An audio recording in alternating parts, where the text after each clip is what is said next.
watch. And if you guys need to watch this lesson, you can do that too. Let's go ahead and begin. This is going to be Unit 9, Section 1, Measuring Matter.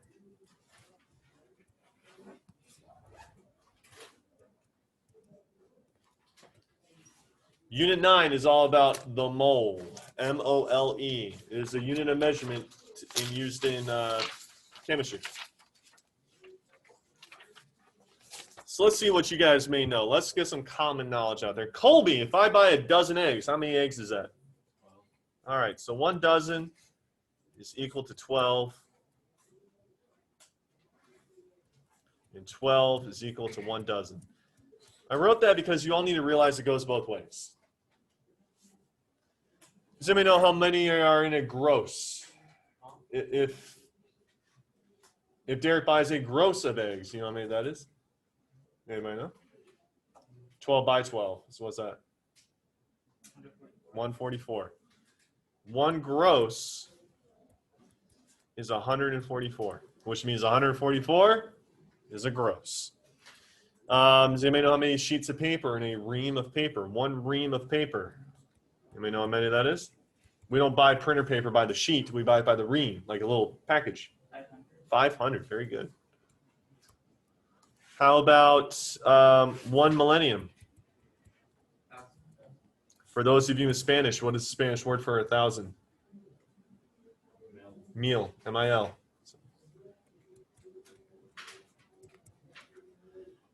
How about a century?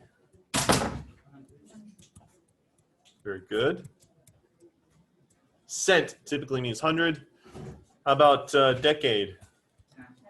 Dec typically means 10. How many months are in a year?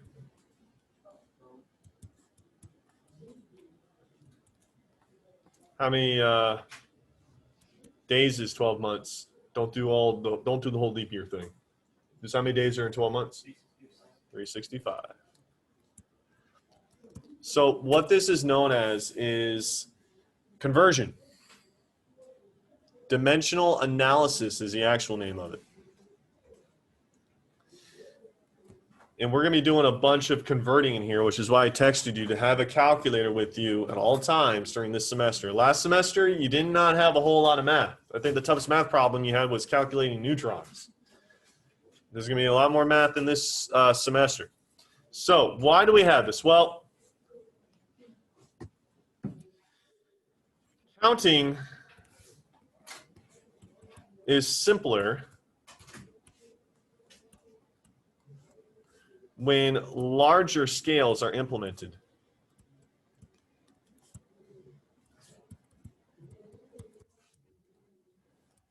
Anybody here run a 5K before? How many kilometers are in a 5K? That's why it's called 5K. How many meters is that? A lot. All right, if anybody ever says a lot one more time, I'm going to lose my mind. Don't ever say a lot. How many, what does kilo mean? 1,000. So how many meters are in 1 kilometer? So how many meters are in 5 kilometers? Yeah, I'm not going to go out and say, Mom, I'm going to go run 5,000 kilometers or 5,000 meters on Bayshore. Bye. No, I'm going to go run 5K. We use larger units of measurement to represent smaller numbers. You ever have someone say, "Oh my gosh, how old is your baby?" "Oh, they're 900 weeks." Or "How old is your baby?" "They're 18 months." Just say 1.5 years. "How old is your baby?" "Oh, they're 12 months. A year. It's called a year. Say it. Year. Okay? So we use larger units of measurement when they are when it's suitable, because if we use the smaller numbers or the smaller units of measurement, it's going to be a really, really, really big number. For example, the sun is approximately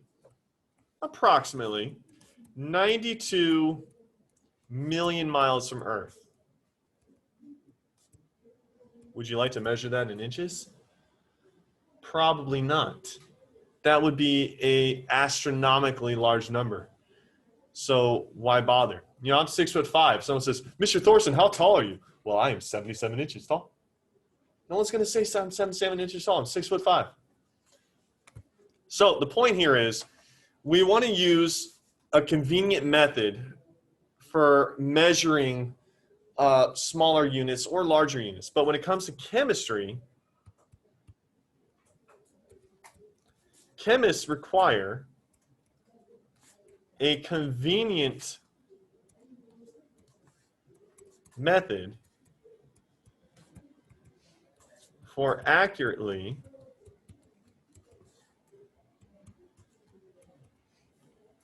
counting the number of atoms,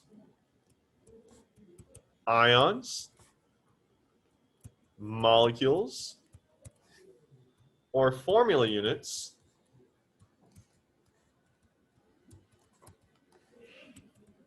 in a sample of a substance. Now, atoms are so small, as are molecules for that matter, and formula units and ions. So we need a unit of measurement that can count those. So to help me with what you guys may recall from the metric system, also called the SI system, let's see what you remember. What is the unit of measurement for length and distance? What do we use in the metric system? Meters, that's right. A meter is about 3.1 feet. How about mass? What is used for mass? Grams. What is used for volume, like the amount of space occupied? Yes.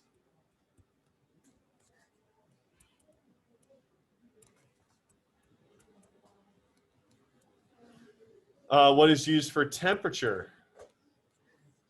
Not Celsius. Kelvin. Well, here's the new one. Amount of a substance. It's a little subterranean mammal. The mole.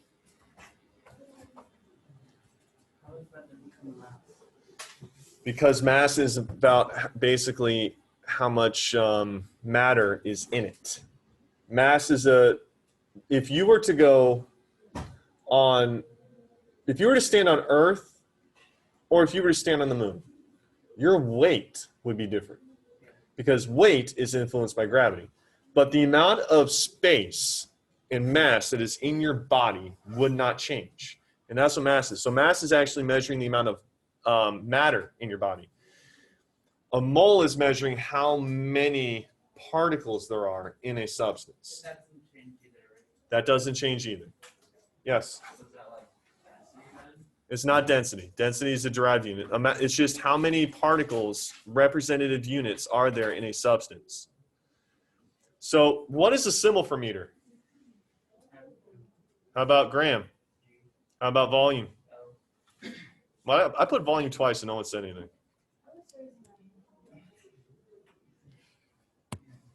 That should be liter.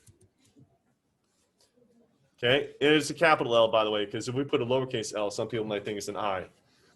By the way, when I would make this my password, people were putting L's in there. Come on, folks. Kelvin is capital K. In mole, are you allowed to use M? No, because that's meter. It's MOL. So that's the new one.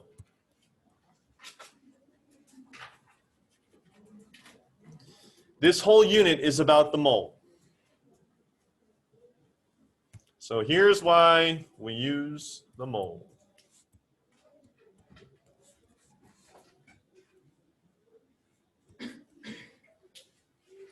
Atoms are so small.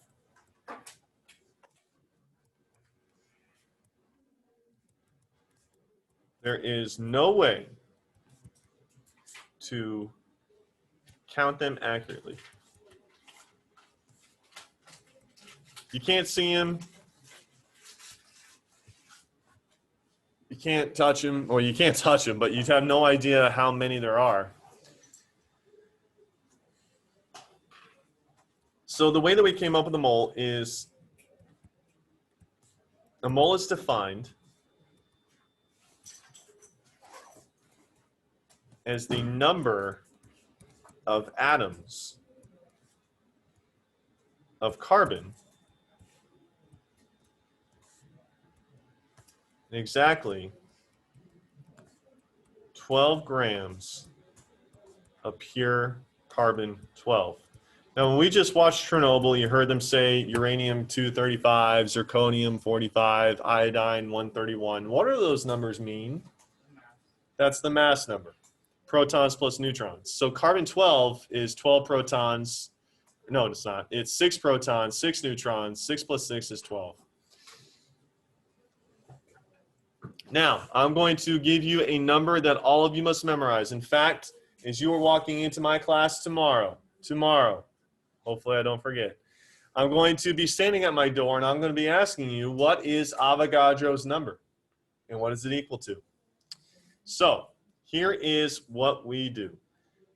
We have a conversion. Just like 12 equals a dozen, 1 ream equals 500, and 1 gross equals 144, we have 1 mole is equal to 6.02 times 10 to the 23rd representative particles.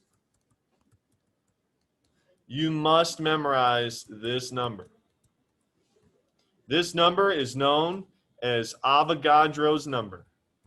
Avogadro, not avocado.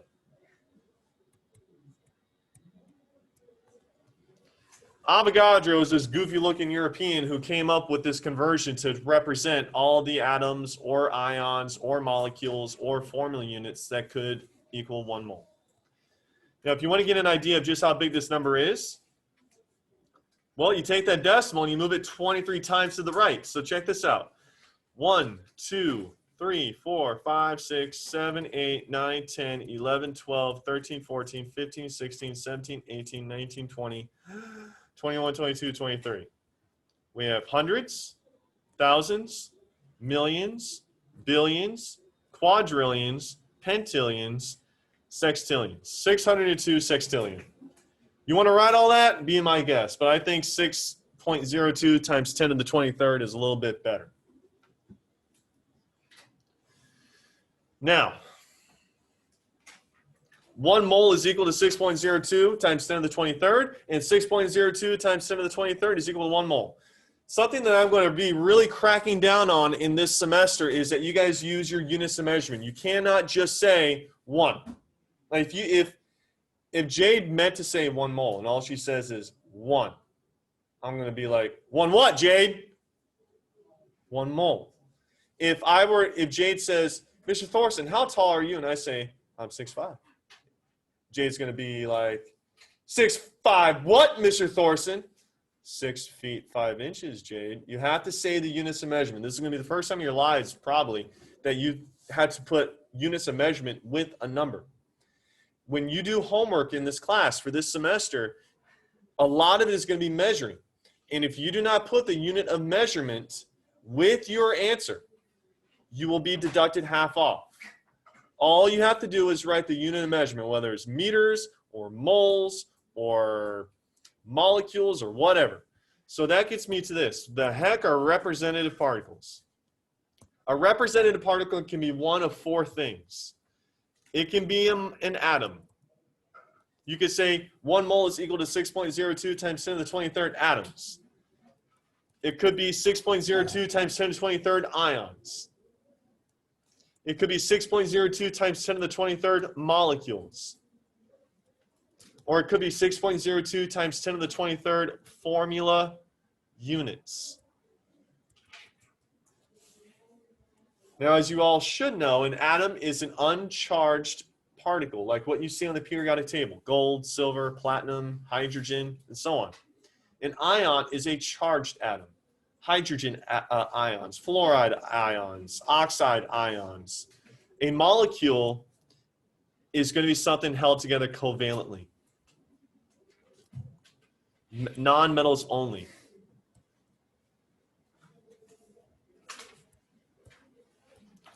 So like water molecules or oxygen molecules or carbon dioxide molecules. A formula unit is going to be something held together ionically. Metal and a non-metal. A sodium chloride formula unit. A calcium fluoride formula unit. Those are going to be the four things that you can say in place of the words representative particles. You're seldom going to actually write representative particles. You're going to be putting either atoms or ions or molecules or formula units as your answer.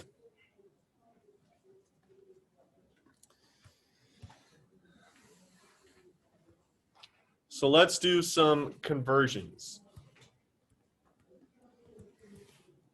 This is known as dimensional analysis. This is where you may need your calculator.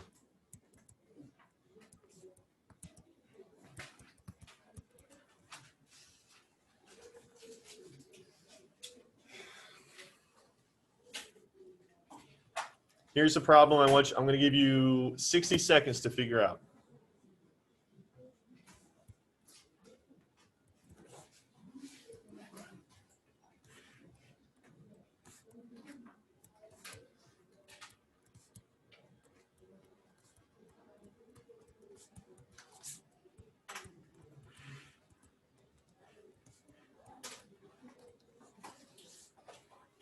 You have 60 seconds to convert 3 1/2 dozen roses to individual roses.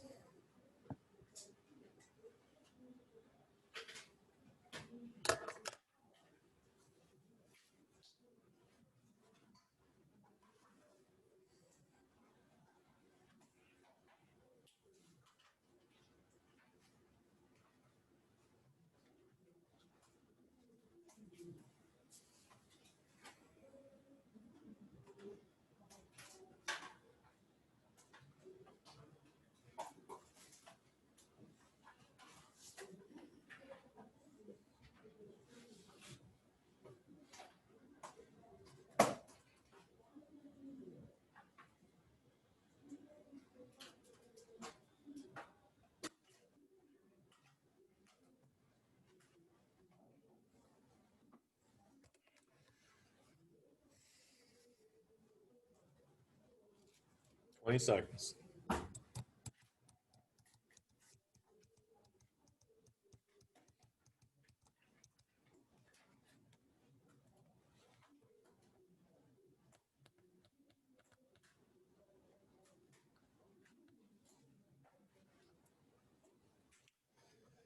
Okay, so what I'm about to teach you is called dimensional analysis. It's a scientific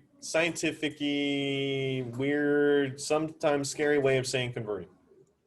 And you guys are welcome to use this method if you want, but you are all in high school. My philosophy is so long as you get the right answer without cheating, it's okay by me. But many of you may want to adopt this strategy because it can be very helpful in the coming units. So the first thing you need is you need a conversion factor. So number one, you need a conversion factor.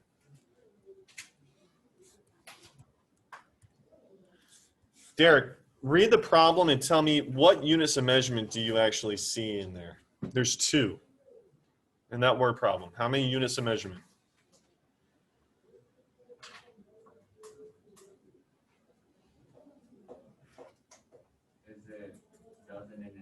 That's it. Very good. So how many individuals are there in 1 dozen? And how many dozens is 12 individuals? Right. So you guys need to realize this goes both ways. So here's how you start off dimensional analysis. You always start off with your known value.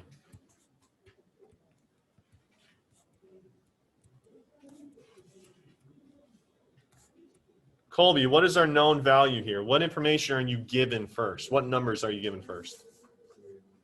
3 1/2. So that's 3.5. What, Colby? That's right. So we have 3.5 dozen. And for good measure, we'll just say roses.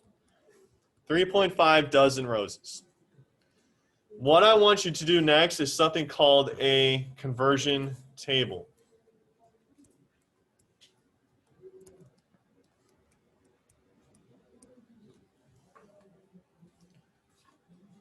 Now, you're going to fill out the bottom of the conversion table first. In the conversion table, you will enter your conversion factor.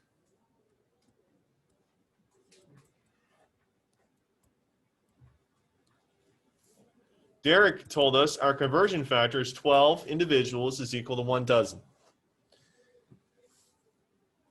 You might be asking, well, what do I put on the bottom? Do I put 12 individuals or do I put 1 dozen? Here's what you do.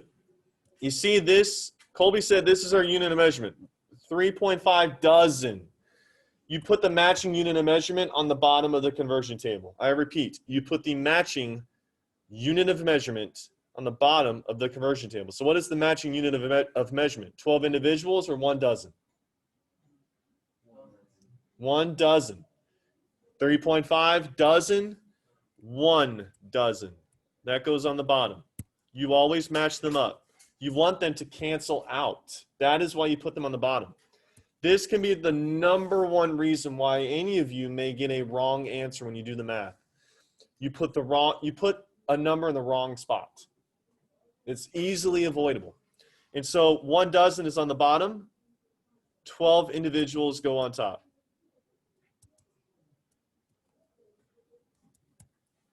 One dozen roses, if you want to add roses, that's fine. And so we have canceled out dozen.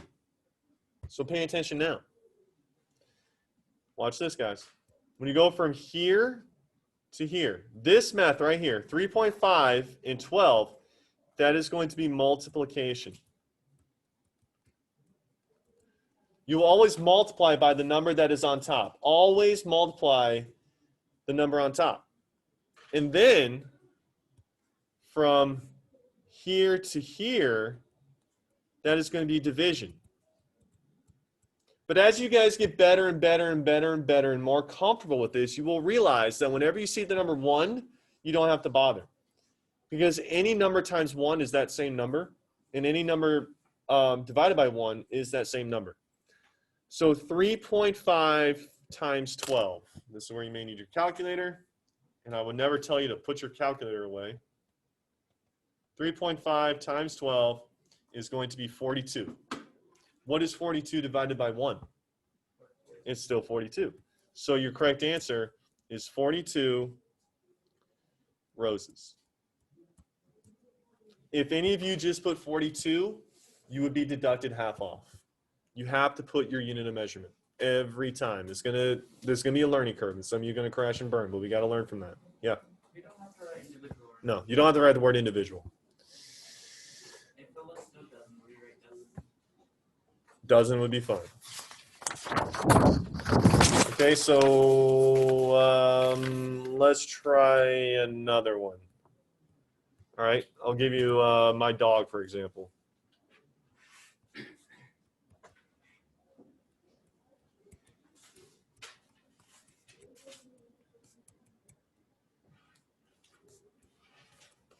How old is he? 2 years and 1 week. Convert to days. So my dog turned 2 years old on the 9th. We'll just say that's about a week ago. Convert that to days. You need a conversion factor.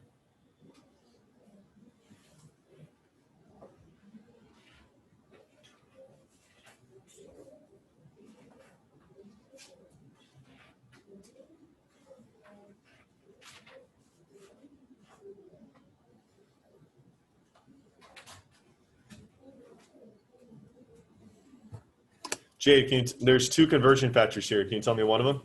Years. Years to what? Days. Okay. What is the conversion of years to days? How many days? Okay, and also 365 days is equal to 1 year. You have to look at it from both sides. What's the other conversion factor you guys may need? Kevin?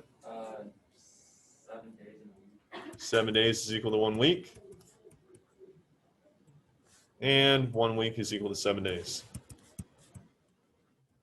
Okay, so let's convert the years first, then we'll just tack on the 7 days after that.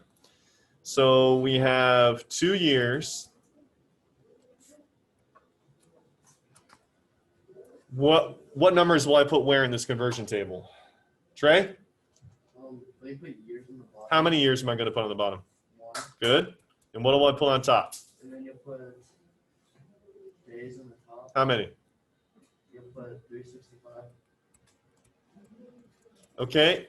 The reason he put years on the bottom is you want them to cancel out. That is why he did that. That's why you always have to do. So our answer is going to be measured in days. So what is 2 times 365? 730. Thank you. And do you need to bother dividing by 1? No, because it's still going to be 730. 730 what? Days. Okay, and I think you guys can do the next part in your head. What would that be plus 7 more days? So my dog is 737 days old. There's your answer. Yes. Could you do years to weeks and then weeks to days? So long as you get the answer, that's fine by me. Yep. Okay. So let's kick it up a notch and let's do a problem. What time is this class over today? 11:35. We got 15 minutes. We have plenty of time. All right. Let's do a problem where we're going from moles to particles. And we're learning. All right, here's your next problem. I'll give you 2 minutes. You'll need a calculator. How many molecules of sucrose, you may know what sucrose is? Yeah, sugar. It's a disaccharide. Are in 3.50 moles of sucrose. Remember, you need to find your conversion factor. I'll give you 2 minutes.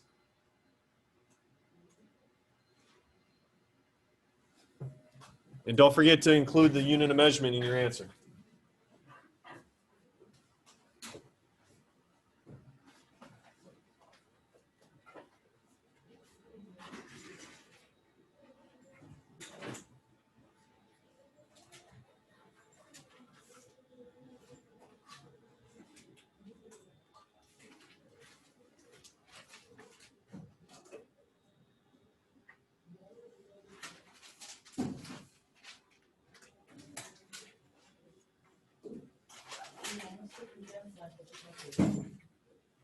Yeah.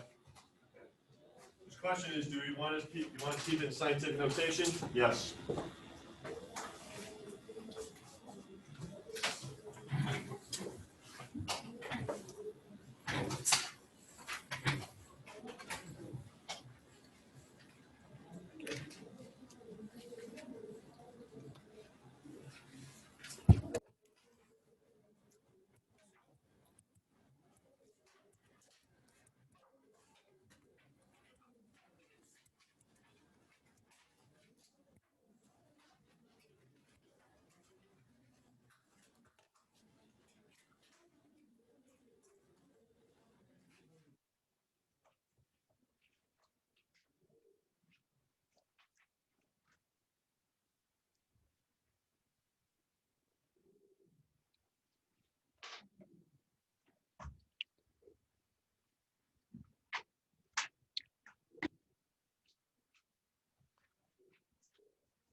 All right.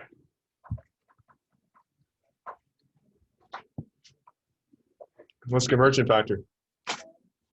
Moles to what? All right, so Jade, 1 mole is equal to how many molecules?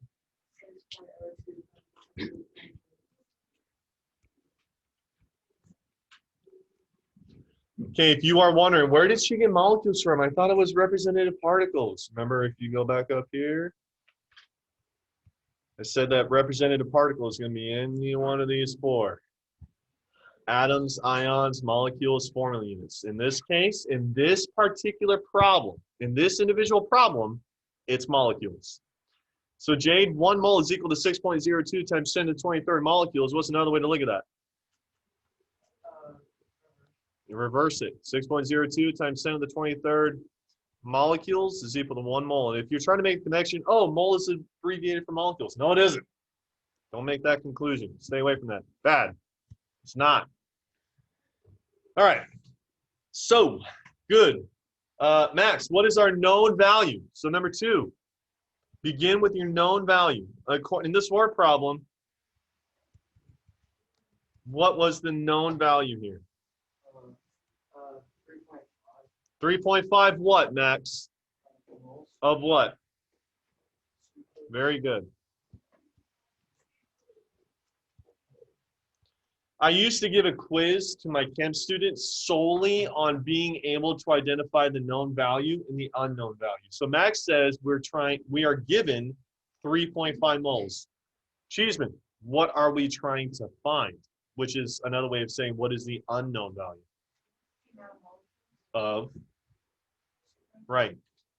If I notice I'm going to try to get everybody in the game here. If I find that you're kind of struggling with identifying simply what the known and unknown is, that's not a chemistry problem, that's just a reading problem.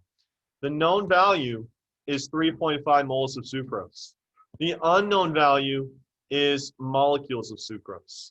You need to be able to read and identify them. So begin with our known value, 3.5 moles. You then set up your conversion table.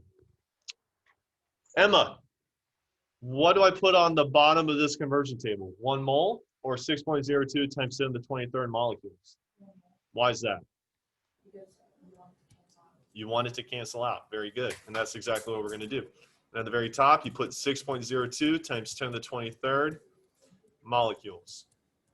Now, if you guys are a little rusty from Unit 1 way back in September on how to do this, you simply multiply 3.5 times 6.02. So do that first. Just in your calculator, 3.5 times 6.02. I got 21.07 times 10 to the 23rd molecules. Now, I think you can answer my next question. Is that appropriate scientific notation? I see several of you shaking your head. Good. What's wrong with it? Arshan? It's not like there's another decimal that needs to be shifted. You just want to have a single digit to the left of the decimal. As it stands right now, how many digits are to the left of the decimal? 2. You want to get it down to 1. So you need to shift the decimal 1 to the left. So we're going to make it 2.107 times 10 to the what? Is it going to be 24th or 22nd? 24. Now, one other thing. We're not done yet. How many significant figures are there in 3.50? 3. 3.50. How many sig figs are in 2.107? We need to reduce that to 3 sig figs. So we're going to keep the 2, we're going to keep the 1, and then we're going to look at that 0. Is that 0 going to stay a 0, or is it going to get rounded up to 1? Why is it going to get rounded up to 1? Because of the 7. So your final answer will be 2.11 times 10 to the 24th molecules. You don't have to put sucrose, but you're not going to get knocked off if you do. That is the answer. So 3.5 moles is equal to 2.11 times 10 to the 24th molecules of sucrose. Yes, Kevin? If the question is asking for atoms instead of molecules, would the answer still be the same? If it said convert 3.5 moles of, it would have to be a substance that's an atom, like 3.5 moles of gold into atoms of gold, you would use the same conversion. So sucrose can be measured in No, it's sucrose is C12 or C12 H22O11. That's a lot of atoms. So you're just going to keep it as molecules. All right. Let's do another one. We're learning particles to moles. I want you guys to reverse it. You have, see if you get the same answer. You have 2.11 times 10 to the 24th molecules of sucrose.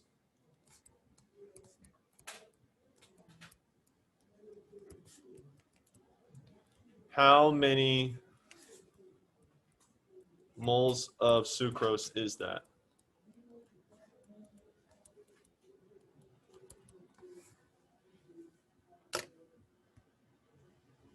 I'll give you 2 minutes.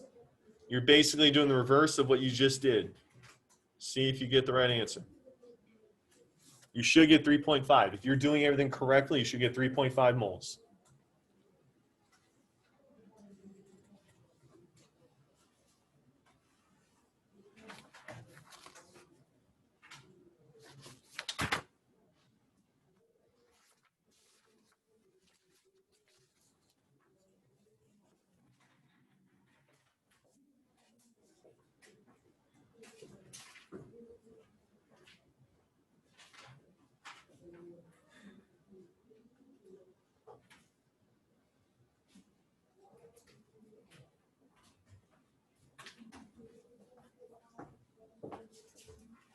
Juliana, you doing this work while you're mapping out your calendar?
Okay, so your conversion factor is 1 mole is equal to Avogadro's number, or Avogadro's number is equal to 1 mole.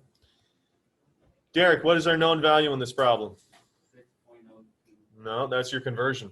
Oh, I mean, wait. 2.11 times 10 to the 20.5. Good.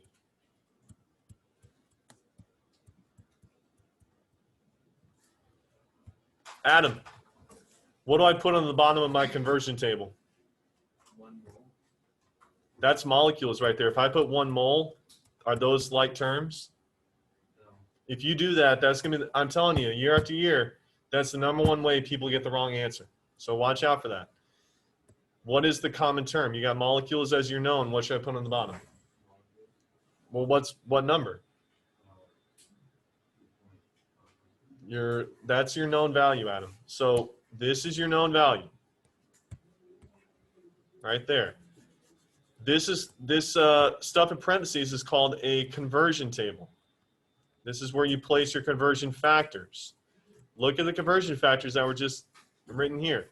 Are you going to put 1 mole on the bottom, or are you going to put Avogadro's number on the bottom? Why?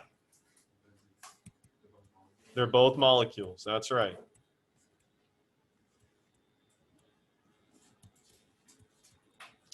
Okay, guys.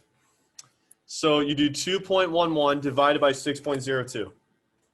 You don't need to bother with 1 mole. You don't need to bother multiplying 2.11 times 1. So 2.11 divided by 6.02. Whoops. 2.11 divided by 6.02. You should get 0.350 times 10 to the 23rd. Hold on. Give me 10 seconds. Is that proper scientific notation? Nope. Shift it 1 to the right. Actually, it's going to be 24 minus 23 is going to end up being 1. We'll get to that tomorrow. I want to keep you. We'll start off class with that. We'll just finish it off. And then we're going to move into section 2. It should be 24 minus 23. Oh, we got it. I'll get it.